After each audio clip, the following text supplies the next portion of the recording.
Bonjour à tous et bienvenue sur le plateau de la Tribune Business. J'ai le plaisir d'accueillir aujourd'hui Laurent Chapard. Vous êtes le CIO de Cogep. Vous êtes un cabinet d'expertise comptable depuis maintenant 50 ans. Alors, vous connaissez bien évidemment les entreprises, ce sont vos clients. Notamment, vous voyez quasiment au quotidien tous les chefs d'entreprise, beaucoup en tout cas. Compte tenu du contexte qu'on connaît dans un monde très incertain, sur le plan y compris français, international évidemment, ces patrons que vous rencontrez, ils sont inquiets aujourd'hui ou pas ? Ils ne sont pas trop inquiets. Ils le sont un petit peu plus depuis le début de la guerre d'Ukraine. Le hasard a fait qu'on a fait un sondage auprès de nos 50 000 clients en début d'année, avant que la guerre ne se déclare, et on avait constaté avec un petit peu d'étonnement malgré tout qu'ils étaient très optimistes pour l'avenir. Les carnets de commandes étaient au mieux. Et on n'avait plus trop de rupture d'approvisionnement et de sujets de coûts de matières premières. Ça a effectivement un petit peu changé entre-temps, mais le marché est toujours actif. Leur contrainte principale aujourd'hui, en dehors de ces approvisionnements et ces coûts de matière, ce sont les ressources humaines, parce qu'il y a des problèmes de recrutement dans tous les secteurs d'activité, et dans toutes les tailles d'entreprise et toutes les régions de France également.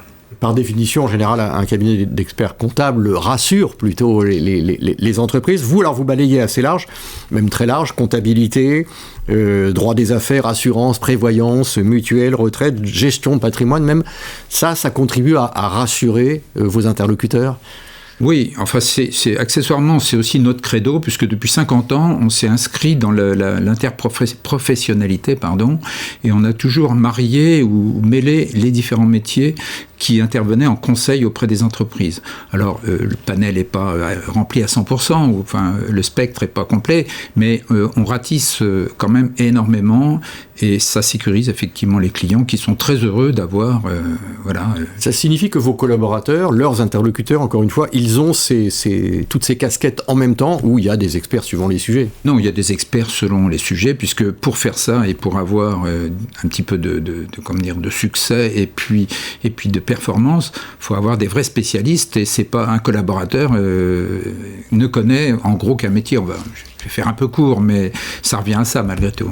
J'ai vu que 10% de votre activité, c'est le monde agricole. Pourquoi ? C'est une tradition ou ça correspond à quoi ? Alors d'abord, c'est un petit peu le hasard de nos racines, puisqu'on est né dans des zones très céréalières, dans le Berry, et puis par goût, et on a toujours aimé ce secteur d'activité. Alors c'est une niche, malgré tout, 10% de l'activité, mais on le fait avec des ingénieurs agricoles spécialisés, avec des juristes en droit rural, donc on le fait comme là aussi avec beaucoup de professionnalisme. Alors c'est un monde qui souffre quand même en ce moment. Vous avez mentionné évidemment le mot céréales, il y a la sécheresse, on pourrait en ajouter.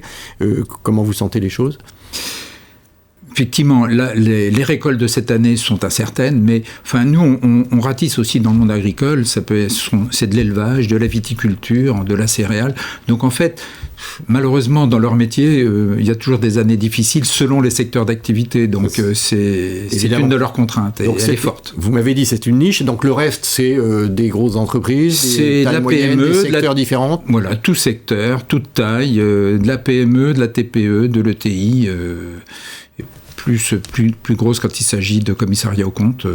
Donc on est multitâche, je vais le dire comme ça. Votre défi, le challenge en ce moment, pour vous comme pour d'autres, ce sont les avancées numériques. Vous êtes totalement au point, vous apportez les bonnes solutions à vos clients.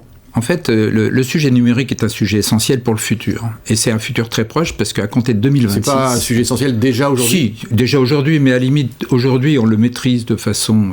j'aurais tendance à dire traditionnelle, à savoir avec des éditeurs de logiciels, du matériel, de l'infra, la cybersécurité, enfin tout ce qu'on peut imaginer. Les sujets qu'on connaît. Qu'on essaie de tenir correctement. À compter de 2026, arrive un bouleversement très important dans nos métiers. Vous parlez de la facture X, oui, c'est ça ? Voilà, la facture X. Oui, je suis désolé, mais j'ai ça un petit peu ancré en moi en ce moment, alors donc s'il est difficile d'en faire... Alors, à nos téléspectateurs. Qu'est-ce que c'est que la facture X ? Bien, c'est tout simplement, c'est qu'à compter de 2026, ça va dans le temps s'étaler en fonction de la taille des entreprises, mais à compter de 2026, toutes les entreprises, quelle que soit leur taille, ne pourront émettre des factures et recevoir des factures qu'en numérique. Donc le format papier disparaît.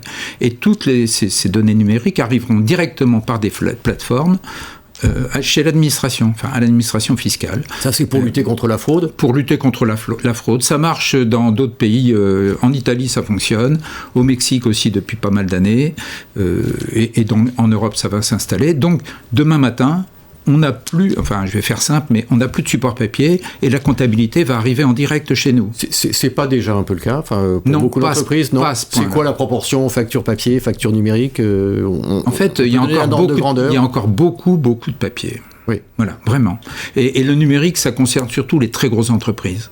Mais pour toutes les entreprises traditionnelles, y a pas on n'envoie pas les factures. Et c'est pas parce qu'il y a un support numérique, un PDF par exemple, ça ne veut pas dire que ça arrive en direct dans les logiciels. Demain matin, ça arrive en direct dans nos logiciels. Comment vous accompagnez, ou comment vous allez accompagner les entreprises, notamment pour Eh bien, on va les assister à ça, on va mettre à leur disposition des plateformes et puis on va augmenter peut-être les interventions qu'on peut faire chez eux, puisqu'on va faire d'autres choses et assurer par exemple le recouvrement. Ça va nous permettre de faire des missions nouvelles, complémentaires et qui peuvent aider la vie de l'entreprise. Vous parliez tout à l'heure de difficultés de recrutement. Est-ce que ça concerne également votre entreprise, c'est-à-dire Cogep ? Oui, comme dans notre secteur d'activité, en gros, on recherche entre 5 à 10% de l'effectif selon les périodes. Nous, on est 1800 personnes, vous voyez, donc ça fait, grosso modo, on est en permanence à rechercher en ce moment, vous aimeriez bien embaucher une vingtaine de personnes, par exemple. Une centaine. Et avec quel type de profil ? Des experts comptables ou pas seulement ? Pas seulement, non, mais des bac plus 2, bac plus 5, voilà, des gens.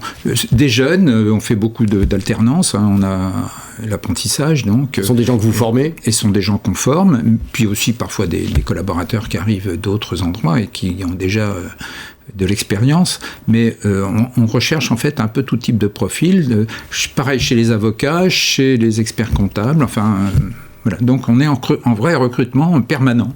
On est en période un peu de changement politique. Je veux dire, est-ce que le secteur de l'expertise comptable est un peu en demande de réforme, de changement dans ce métier qui est très réglementé, ce qui est d'ailleurs normal ? Oui.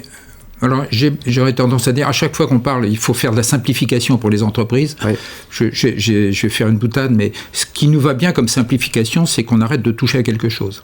Parce que vous pensez que ça marche bien, en fait, en ce moment ? C'est pas que ça marche bien, mais à chaque fois qu'on fait une simplification, c'est pire qu'avant. Ah bon ? Oui. Donc, il faut décomplexifier les choses. Voilà. C'est un peu ça. Et donc, poser ses valises, vous savez, comme on dit, poser ses valises à un moment donné pour quelques mois, c'est pas forcément grave. Mais on a parfois des gens qui veulent laisser des traces, donc... Message reçu. Donc, ça vaut pour les entreprises. Donc. Bon, message reçu encore une fois. Merci beaucoup en tout cas, Laurent Chapard. Vous êtes le patron de Cogep, cabinet d'expertise comptable. Merci en tout cas d'être venu nous voir aujourd'hui. Bonne journée. Merci à vous.